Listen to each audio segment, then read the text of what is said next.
namakin buat penyengkalian nanti betul. Suara-suara yang witi Majang-ajang Sing nadi ngajang lawa Majang nilalah-lalah Lawa Suara-suara pipian Santi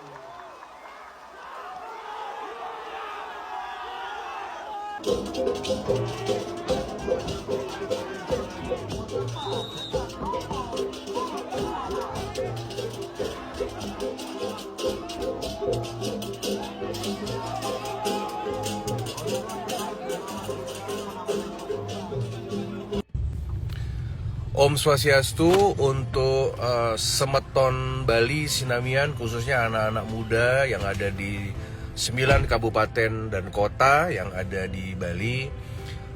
Saya membaca berita terkait dengan adanya larangan, baik mungkin dari pemerintah daerah, terutama diduga di Denpasar, adalah terkait dengan larangan ogoh-ogoh untuk dipasang atau dipajang di pinggir-pinggir jalan, karena mungkin alasannya untuk menghormati orang yang sedang mudik, kan seperti itu ya. Jadi intinya kepada anak-anak muda Bali, terutama seketeruna-teruni yang ada di seluruh Bali, khususnya di kota Denpasar termasuk, baik di kabupaten juga, untuk dapat melaksanakan saja upacara pengerupukan dengan apa adanya. Kalau mau memang memajang ogoh-ogoh di pinggir jalan, ya tidak apa-apa ya. Dari DPD RI, Komite 1 Bidang Hukum, memberikan atensi, ya memberikan restu. Silakan saja, karena memajang ogoh-ogoh ya 1-2 hari sebelum pengerupukan itu merupakan kebanggaan. Kebanggaan karena ogoh-ogoh itu tidak harus hanya dinikmati oleh warga di Banjar saja, tetapi juga di seluruh kota, di seluruh Bali juga harus menikmati, termasuk juga para wisatawan kita ya. Jadi saya juga berharap kepada pihak kepolisian untuk dapat memberikan suatu kebijakan. Cukup dijaga saja, diawasi saja ruas-ruas jalan mana yang perlu diawasi, dan jangan korbankan kepentingan anak muda Hindu.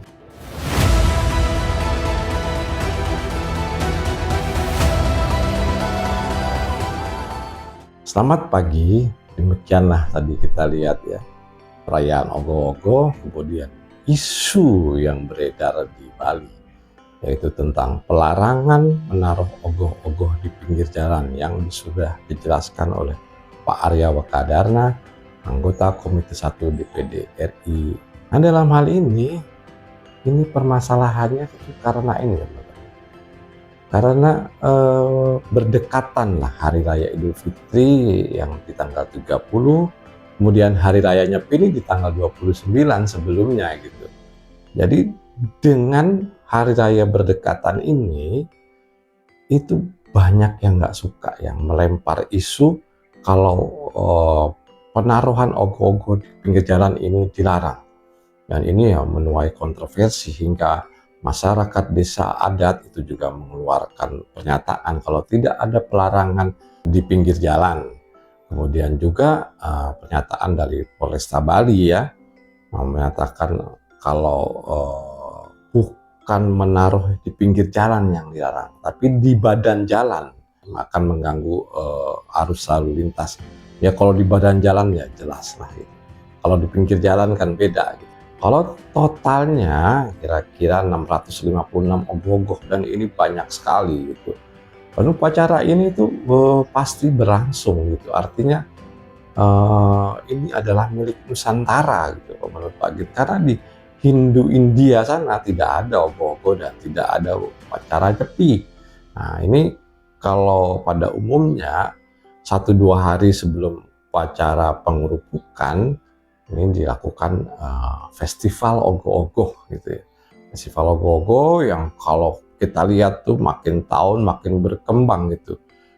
Bentuk ogoh-ogohnya gitu ya. Terus dimensinya juga asik, nuansanya juga asik ya. Penuh dengan kebudayaan Nusantara di situ. Kemudian baru melakukan upacara Nyepi. Fungsinya apa? Ogoh-ogoh ini kan kalau kita lihat bentuknya kayak raksasa gitu, besar-besar gitu ya. Ini menyimpulkan buta kala, atau kalau bahasa Jawa tuh buto ya, kalau buto kolo gitu ya. Baratkan tuh raksasa besar gitu ya, yang menyimbolkan kejahatan.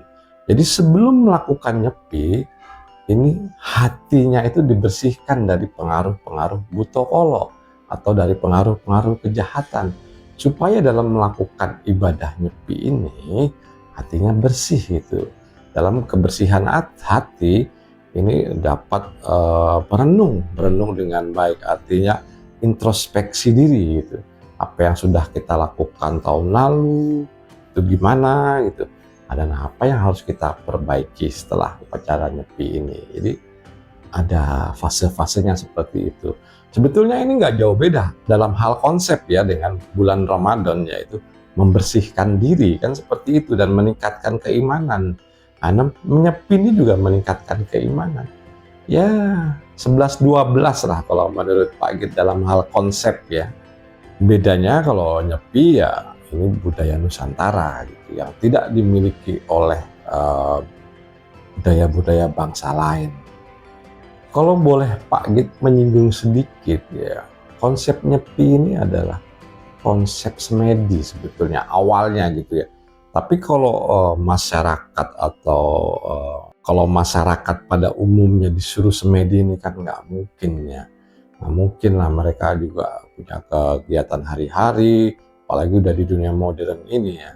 Kalau konsep semedi yang itu kan biasanya membutuhkan waktu yang tidak sebentar dan membutuhkan pendekatan diri yang lebih dalam lagi. Paling tidak ini mengingatkan kalau kita membutuhkan introspeksi diri dalam hal menyepi. Nah, kalau ada teman-teman dari Hindu Bali yang melihat atau menonton Pak Git masalah ini, kalau Pak Git salah silakan dikoreksi. Ini kan istilahnya menurut pemahaman awam gitu. Secara Pak Git juga tidak mendalami Hindu Bali. Kita ambil kesimpulan ya teman-teman, ya artinya yang pertama ini adalah isu-isu yang dibuat sengaja untuk menyinggungkan kerukunan antar umat beragama, yang biasanya ini dilakukan oleh pihak-pihak yang nggak senang dengan Bali. Nah, Bali ini kalau menurut Pak Git dalam hal kerukunan agama bagus gitu. Kenapa? Salah satu bukti nyatanya atau indikasinya, FPI dilarang di sana. Yang Pak Git tahu tuh nggak ada FPI di sana. Yang kedua yaitu yang seperti somat ini pun dilarang masuk di Bali. Dulu kan pernah kita lihat ya, somat itu masuk di Bali nggak dikasih gitu ya. Nggak beda dengan somat masuk ke Singapura nggak dikasih. Kalau model-model penceramah yang intoleransi begini itu dilarang masuk di suatu daerah atau katakan negara gitu ya, ini rata-rata mereka tuh punya toleransi yang besar gitu. Jadi umat-umat di dalam situ, daerah seperti Bali, nah ini toleransinya besar, jadinya nggak memperbolehkan orang-orang yang mempunyai ceramah-ceramah itu sifatnya intoleransi, yang seperti kita pernah lihat jelas gitu ya. Selamat menyatakan kalau bom bunuh diri itu halal kalau dilakukan di Palestina, kemudian juga ada jin kafir di tiang salib. Nah ini kan sifatnya provokatif.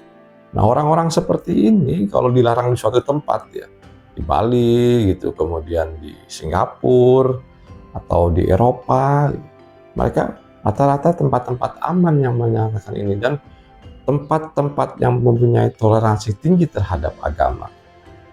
Yang kedua, budaya ogoh-ogoh ini adalah budaya asli Nusantara yang tidak dimiliki oleh bangsa-bangsa lainnya, yang salah satu membuat Bali terkenal dan dikunjungi oleh pariwisata atau wisatawan. Nah ini salah satunya itu, yaitu ingin melihat ogoh-ogoh atau ingin melihat festival ogoh-ogoh di Bali, mereka datang ke Bali. Dan ini mempunyai nilai filosofi yang tinggi ya, seperti Pak Git ceritakan tadi ya, mengusir buta kala yang ada di dalam hati sebelum melakukan upacara nyepi. Nah, nyepi itu kan butuh fokus dan bersih diri. Jangan sampai ada kekotoran-kekotoran di dalam hati disimpulkan dengan budaya ogoh-ogoh tadi. Dan yang namanya anak muda Bali harus banget mempertahankan budaya ini. Jangan sampai tergeser dengan budaya yang masuk dalam bentuk apapun gitu. Ini harus dipertahankan karena ini adalah murni milik Nusantara. Oke teman-teman, menurut Pak Igit ini cukup sekian dan terima kasih.